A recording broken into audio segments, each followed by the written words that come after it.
সংসার, যে সংসারটা দেখলে আপনার লোভ লাগবে, এত সুখের সংসার। হয়তো অর্থ তাদের ছিল না, প্রাচুর্য তাদের ছিল না, কিন্তু সুখ ছিল। আপনার পয়সা থাকলেই ভাববেন না সুখ কিনতে পাওয়া যাবে। সুখ নামক পাখিটা পয়সা দিয়ে পাওয়া যাবে না, শান্তিটা পয়সা দিয়ে কেনা যায় না। পাবে? পাবেন না। অথচ দেখুন আপনার সব থেকেও যেন কিছু নেই, আর যার কিছু নেই সেভাবে আমার সব আছে। কেন? নিত্য নারায়ণ শিলাকে সেবা করে। নিত্য যা ভিক্ষা করে পায়, ভাগবত করে পায়, এনে নারায়ণকে ভোগ লাগিয়ে তারপর খায়। প্রকৃত ব্রাহ্মণ্যবাদ এটাই।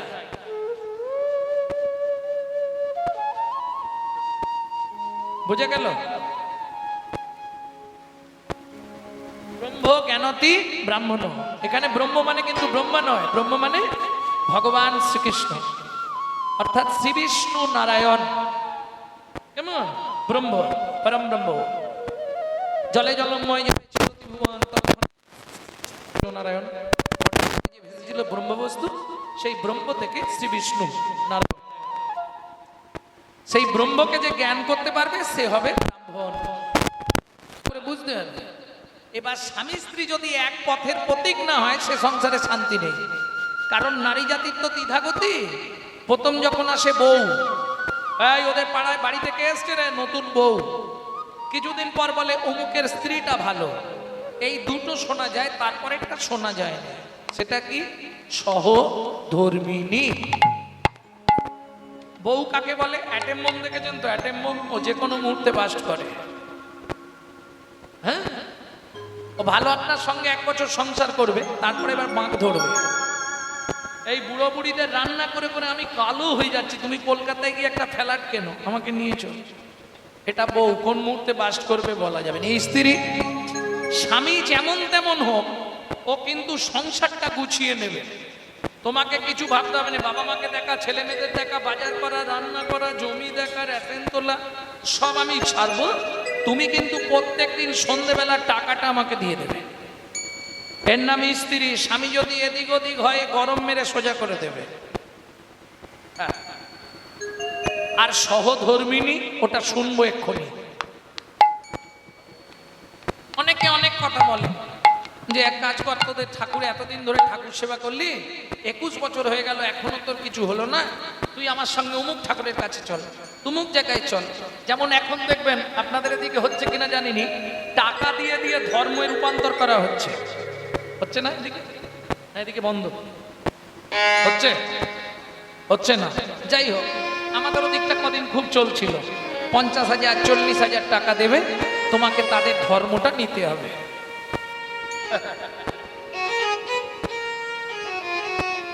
হরি বল। স্বধর্ম নিধনং সেও পরাধর্ম ভয়াবহ।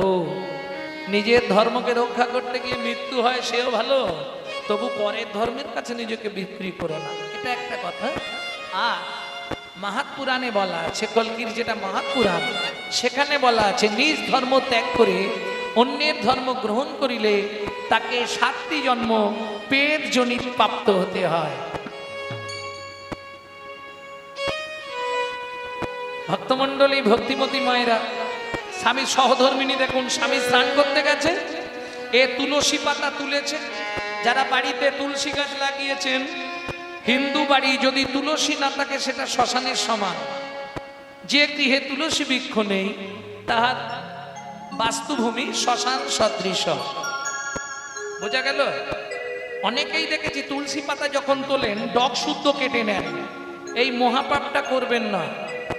একটা করে পাতার ডাঁটি ধরবেন, নিচের দিকে নামিয়ে দেবেন, দিলেই ও ছেড়ে আসবে। ডালে কৃষ্ণ পাতায় হরি, সর কৃষ্ণ তুলসী ধরি। নিচের দিকে নামাবেন, ছেড়ে যাবে। কোনো সময় ডগ নখ দিয়ে কাটবেন না। যেভাবে কাটছেন আপনারও ডগ ওইভাবেই কাটবে, মাথায় রাখবেন। হ্যাঁ, অমাবস্যা, পূর্ণিমা, একাদশী, দ্বাদশী তুলসীর গায়ে হাত দেওয়া নিষিদ্ধ। যদি কারো মহাপ্রভুর সেবা বন্ধ হয়ে যায়, কৃষ্ণ সেবা বন্ধ হয়ে যায়, তাহলে সে অমাবস্যা, পূর্ণিমা, একাদশীতে তবু হাত দিতে পারে যদি সেবা বন্ধ হয়ে যায়, নচেত না। কিন্তু দ্বাদশীতে যদি ভগবানের সেবা বন্ধও হয়ে যায়, তুলসীর গায়ে হাত দেওয়ার অধিকার কারো নাই। এটা মাথায় রাখবেন। এইবার চলুন, স্বামী যখন স্নান করে ফিরছে তো চন্দন বেটেছে, ফুল পুষ্প চয়ন করেছে, অর্থাৎ ফুল তুলেছে, তুলসী পাতায় চন্দন মাখিয়ে রেখেছে। কেন? যারা নারায়ণ সেবা করে জিজ্ঞেস করবেন, নারায়ণকে স্নান করালে তলে একটা তুলসী চিত করে দিতে হয়, চিত করে, তার ওপর নারায়ণ, তারপরে ওপরে তুলসীটা উপুর করে দিতে হয়, যাতে শিরগুলো না নারায়ণ শিলার মাথায় আঘাত করে। বোঝা গেল? এইবার কহর মুনি এসে নারায়ণকে স্নান করিয়ে নিচে তুলসী দান করছে, কি বলে? গোবিন্দং গোকুলানন্দং গোপালং গোপী বল্লভং গোপালং গোপী বল্লভং গোবর্ধন ধারবিরম বন্দে গোমতি প্রিয়ম বন্দে গোমতি প্রিয়। ওম নমঃ ভগবতে বাসুদেবায় নমঃ। বাসুদেবায় নমঃ। শ্রীকান্তং কমলাকান্তং কামেশ্বরো কোকশুভোপিয়ম পশুভপিয় গোবর্ধন ধারবিরম বন্দে গোমতি প্রিয়ম বন্দে গোমতি ওম প্রিয়। নমঃ ভগবতে বাসুদেবায় নমঃ। বাসুদেবায় নমঃ। এবার যেমন ষোড়শ প্রচারে পুজো করতে পারেন, পঞ্চপ্রচার, নিত্য পুজো পঞ্চপ্রচারে। এসো ধূপং বাসুদেবায় নমঃ, দীপং বাসুদেবায় নমঃ, আচমনীয়দকং বাসুদেবায় নমঃ, ফলতাম্বুলং বাসুদেবায় নমঃ, আকরণ নৈবেদ্যং বাসুদেবায় নমঃ। সুজাতা বলো, প্রণাম করে নাও। দেখবেন পুরুষদের প্রণাম কিন্তু সেকেন্ডে হয়ে যাবে, শেষ। কিন্তু কোনো মহিলা যদি প্রণাম করে খুব কম হলেও 5 মিনিট লাগবে। হ্যাঁ, এ বীর বীর বীর বীর বীর বীর করে বলেই যাবে আর চেয়েই যাবে। আরে আমি দেখেছি বলে বলছি, দুর্গাপুজোর অষ্টমীর দিনে ফুলটা হাতে নিয়েই শুরু করবে। আয়ুর দেহি যশা দেহি আজ্ঞাং ভগবতী দেহি মে পুত্রাং দেহি ধনাং দেহি সর্বান কামাংশ দেহি মে ভগবতী ভয়চ্ছেদে কাত্যায়নি চ কামদে শঙ্করী কৌশিকী তংহি নারায়ণী নমস্তুতে প্রচণ্ডে পুত্রদে নিত্যং সুপ্রীতে সুরনায়িকে কুলোদ্গৎকরে দেবী জয়ং দেবী নমস্তুতে। কি কি চাইলে গো মায়েরা?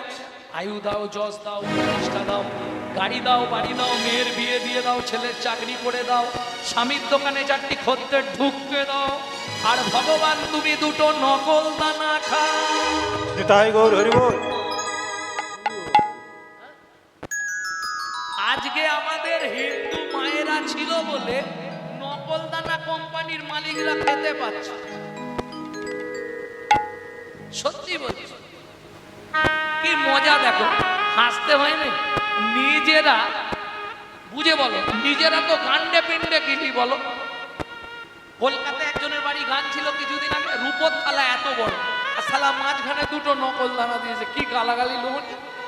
হ্যাঁ, এত বড় রূপোর থালা গ্লাস বাটি ঠাকুরের জন্য বানিয়েছে, নিজেরা গান্ডে পিন্ডে কিনছে, আর ভগবানকে 2-3টে নকল দানা দিয়েছে।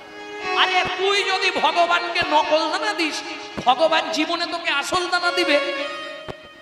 যে যথামাং প্রপদ্যন্তে স্ত্রাং তথৈব ভজাম্যহম।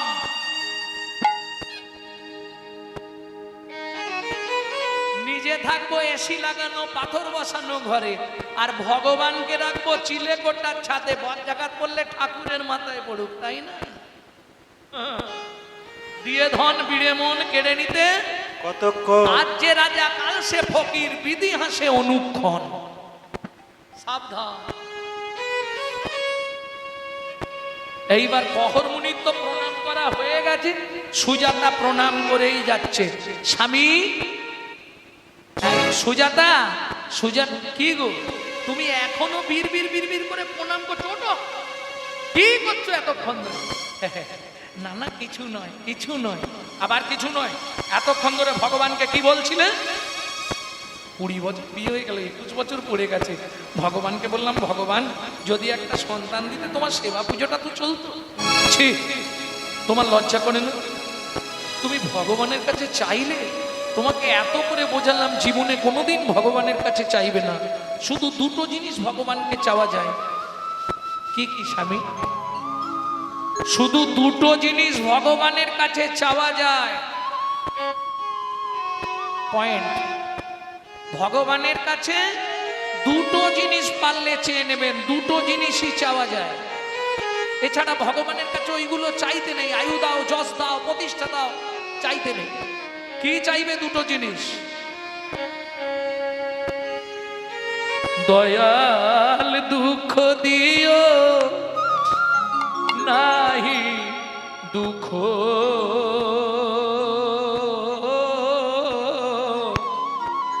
শক্তি দেহ সহিবারে। ও দয়া দয়াল রে, তুমি দুঃখ দিও নাহি দুঃখ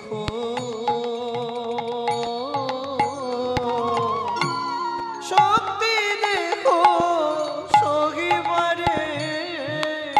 দয়া দয়াল রে, জন্মে অপরাধী পাপের সীমা নাই, যাবার কালে সব পাপ ভুলে তোমার চরণ পায়। পাগল বিজয় বলে শেষের দিনে, ও পাগল বিজয় বলে শেষের দিনে। বদন দিও কাহিবারে।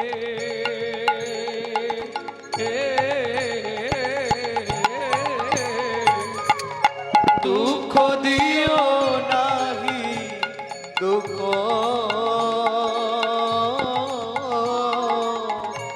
শক্তি দেহ সহিবারে। দয়া দয়াল রে,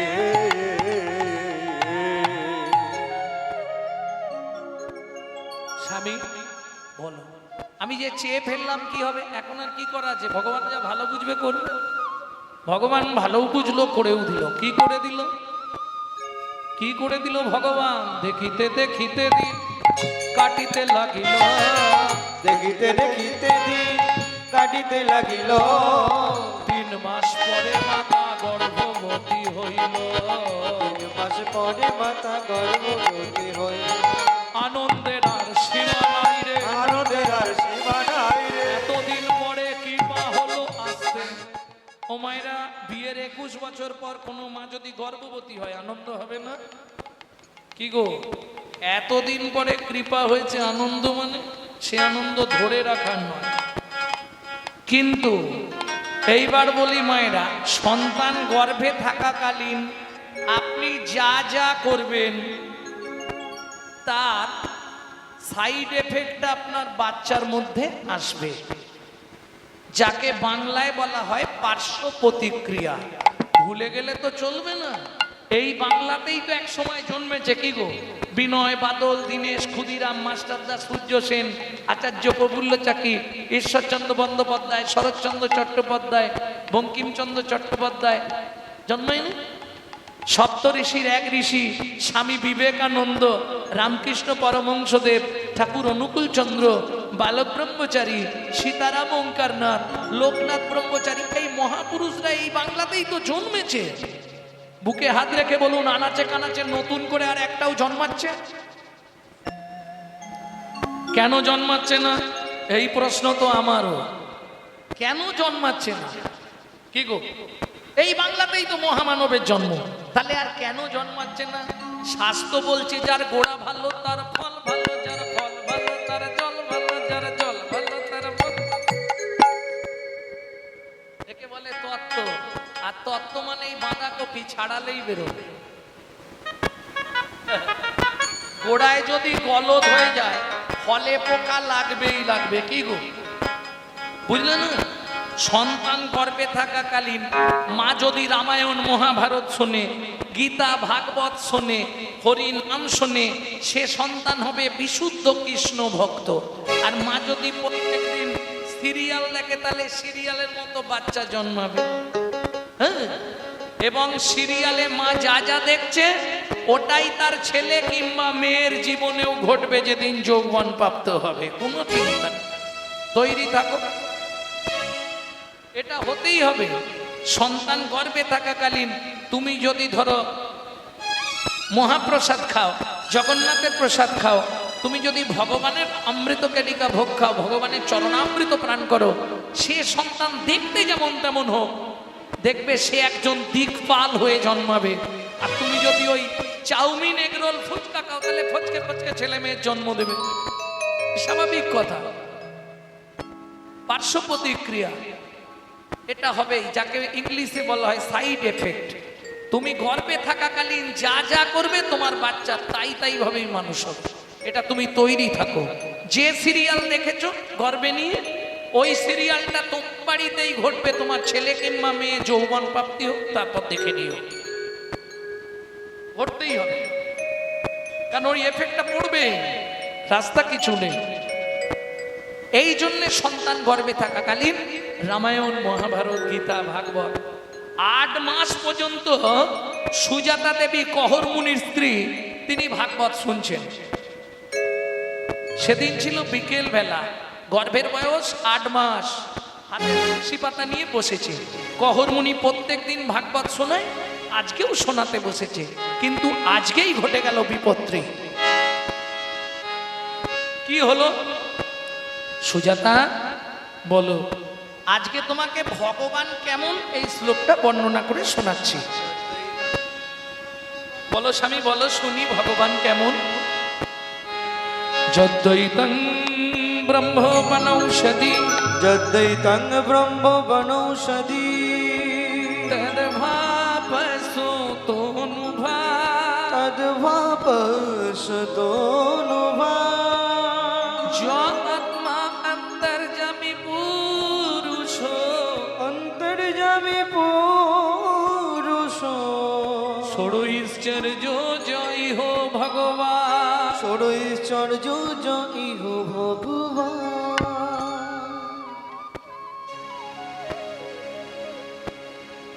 বাবা শ্লোকটা আপনি ভুল বললেন, বাবা শ্লোকটা আপনার ভুল হয়ে গেল। সুজাতা কে বলছে? স্বামী, আমার পেটের ভেতর থেকে বাচ্চাটা বলছে স্তব্ধ হও ভালো। তুমি মাতৃগর্ভে থেকে পিতৃদেবের ভুল ধরো, তোমায় অভিশাপ দিচ্ছি, তোমার 8 স্থানে বক্র হবে। স্বামী, হে তুমি কি করলে গো? হায় হায় হায় হায়, ভগবানের কাছে এত কেঁদে এত সেদে, যদিও ভগবান একটা কৃপা করলো, তুমি তাকে অভিশাপ দিলে, অভিশপ্ত করে দিলে। সুজাতা, ও চিন্তা করো না, কিচ্ছু হবে না। বাবা মা রেগে গিয়ে অনেক কথাই বলে, ওতে কিছু হয় না, তুমি চিন্তা করো না, ওতে কিচ্ছু হবে না।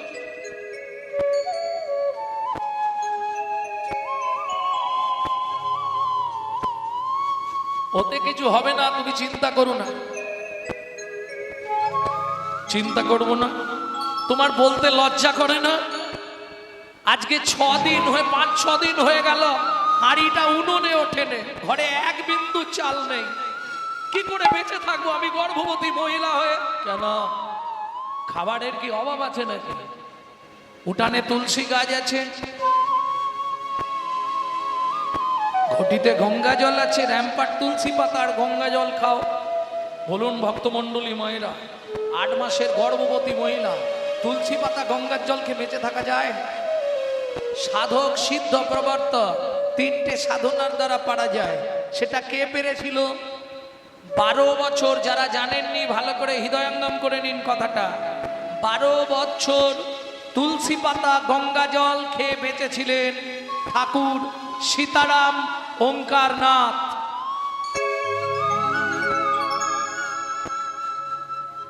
ও বিরাট সাধনা, শুধু তুলসী পাতা গঙ্গা জল, যখনই খিদে লাগে তুলসী পাতা গঙ্গা জল। 12 বছর পর্যন্ত বেঁধেছিলেন। যদি সীতারাম ওঙ্কারনাথের ছবি আপনারা দেখেন, শেষ জীবনটা ওনার হাড়গুলো সব গোনা যাচ্ছিল 206টা, এমন অবস্থা হয়ে গেছে। বেশ, তুমি যখন পাচ্ছ না, কাল সকালে মানে আগামী দিন প্রত্যুষে আমি মিথিলায় যাব জনক রাজাটার সভায়। জনক রাজা খুব কৃপালু, উনি আমাকে দেখলেই কৃপা করে। পরের দিন সকাল বেলায় একদম চললেন মিথিলা জনক রাজাটার সভায় সীতার বাবার কাছে। ও মন ময়না পাখি রে, রাধে কৃষ্ণ বল। ও ময়না পাখি রে,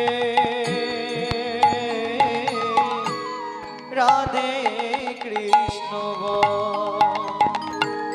রাধে কৃষ্ণ কৃষ্ণ রাধে, রাধে কৃষ্ণ কৃষ্ণ রাধে, রাধে রাধে কৃষ্ণ বল। ময়না পাখি রে, রাধে কৃষ্ণ বল। ময়না পাখি রে, রাধে কৃষ্ণ বল। এই যে গানটি আপনাদের শোনাচ্ছি, এটা আমার দাদুর লেখা। শশীভূষণ চক্রবর্তী গাইতেন, তারপরে গাইতেন দাদুর বাবা মাধব চক্রবর্তী, তারপরে গাইতেন দাদু যতীন্দ্রনাথ চক্রবর্তী, তারপরে গাইতেন আমার বাবা কালীপদ চক্রবর্তী, এখন গাইছি আমি গৌরাঙ্গ চক্রবর্তী। সবাই আশীর্বাদ করুন, আমার পরবর্তী জেনারেশনও তৈরি হচ্ছে। আমারই পিছনে আমারই একমাত্র সম্পদ গৌরব কৃষ্ণ চক্রবর্তী। নিতাই গৌর হরিব। মধুর বলি মাতিয়ে তোর প্রাণের ব্যথা হোক না শিথিল মায়ার বাঁধন, হোক না আধার ভোর। তোর মধুর বুলি মাতিয়ে তোলো প্রাণের ব্যথা হোক না শিথিল মায়ার বাঁধন, হোক না আধার সবে হারায়ে পাই যেন আমি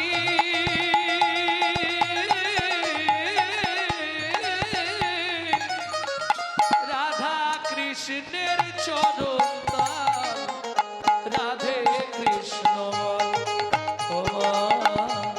ময়না পাখি রে, হরি রাধে কৃষ্ণ বল। ও ময়না পাখি রে, রাধে কৃষ্ণ বল। জয় হোক মিথিলা রাজা জনকের জয় হোক। জয় হোক, জয় হোক।